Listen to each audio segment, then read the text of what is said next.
حضرت ابو ہریرہ نے اس حدیث کو کچھ الفاظ کے اختلاف کے ساتھ روایت کیا ہے۔ اس حدیث میں ہے کہ جب تم ننگے پاؤں، ننگے بدن، بہرے گونگے لوگوں کو ملک بادشاہ دیکھو گے اور یہ وقوع قیامت 5 چیزوں میں سے ہے جنہیں صرف اللہ ہی جانتا ہے۔ پھر آپ صلی اللہ علیہ وآلہ وسلم نے یہ آیت تلاوت فرمائی، بے شک قیامت کا علم اللہ ہی کے پاس ہے اور وہی بارش نازل کرتا ہے۔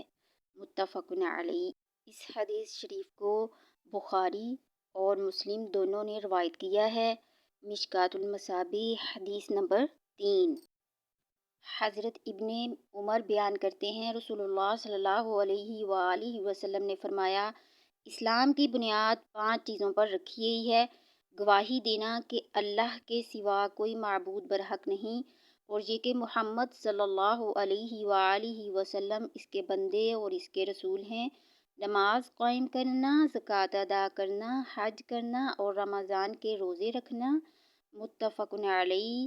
اس حدیث کو بھی بخاری اور مسلم دونوں نے روایت کیا ہے۔ مشکوٰۃ المصابیح حدیث نمبر 4۔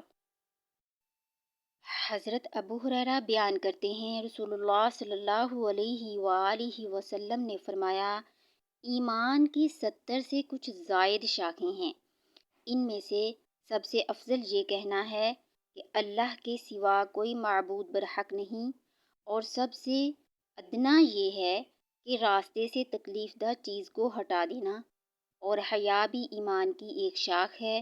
متفق علیہ۔ رواہ البخاری و مسلم۔ مشکوٰۃ المصابیح حدیث نمبر 5۔ حضرت عبداللہ بن عمر بیان کرتے ہیں رسول اللہ صلی اللہ علیہ وآلہ وسلم نے فرمایا، مسلمان وہ ہے جس کی زبان اور ہاتھ سے مسلمان محفوظ رہیں، اور مہاجر وہ ہے جو اللہ کی منع کردہ چیزوں کو ترک کر دے۔ یہ صحیح بخاری کی روایت کے الفاظ ہیں، جبکہ صحیح مسلم کی روایت کے الفاظ ہیں۔ فرمایا کہ کسی آدمی نے نبی صلی اللہ علیہ وآلہ وسلم سے دریافت کیا، کون سا مسلمان بہتر ہے؟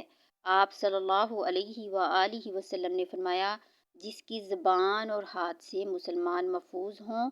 متفق علیہ۔ رواہ البخاری و مسلم۔ مشکوٰۃ المصابیح حدیث نمبر 6۔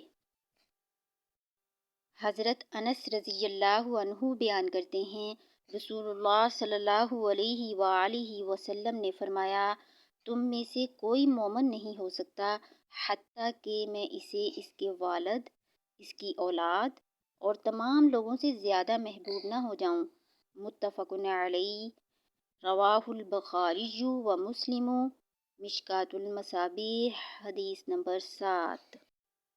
حضرت انس رضی اللہ عنہ بیان کرتے ہیں رسول اللہ صلی اللہ علیہ وآلہ وسلم نے فرمایا، جس شخص میں 3 خصلتیں ہوں، مطلب 3 عادتیں ہوں، اس نے ان کے ذریعے ایمان کی لذت و حلاوت کو پا لیا، جس کو اللہ اور اس کے رسول سب سے زیادہ محبوب ہوں۔ جو شخص کسی سے محض اللہ کی رضا کی خاطر محبت کرتا ہو، اور جو شخص دوبارہ کافر بننا اس کے بعد کہ اللہ نے اسے اس سے بچا لیا ایسے ناپسند کرتا ہو جیسے وہ آگ میں ڈالا جانا ناپسند کرتا ہے۔ متفق علیہ۔ رواہ البخاری و مسلم۔ مشکوٰۃ المصابیح حدیث نمبر 8۔ حضرت عباس بن عبد المطلب رضی اللہ عنہ بیان کرتے ہیں رسول اللہ صلی اللہ علیہ وآلہ وسلم نے فرمایا، جو شخص اللہ کے رب ہونے، اسلام کے دین ہونے اور محمد صلی اللہ علیہ وآلہ وسلم کے رسول ہونے پر راضی ہو گیا، اس نے ایمان کی لذت کو پا لیا۔ رضیت باللہ ربا وبالاسلام دینا وبمحمد نبیا۔ رواہ مسلم۔ مشکوٰۃ المصابیح حدیث نمبر 9۔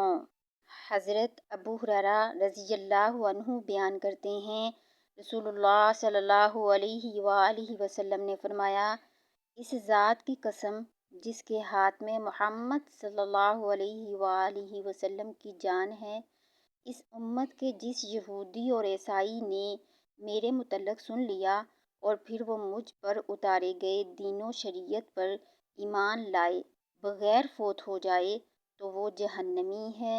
رواہ مسلم مشکاۃ المصابیح حدیث نمبر 10۔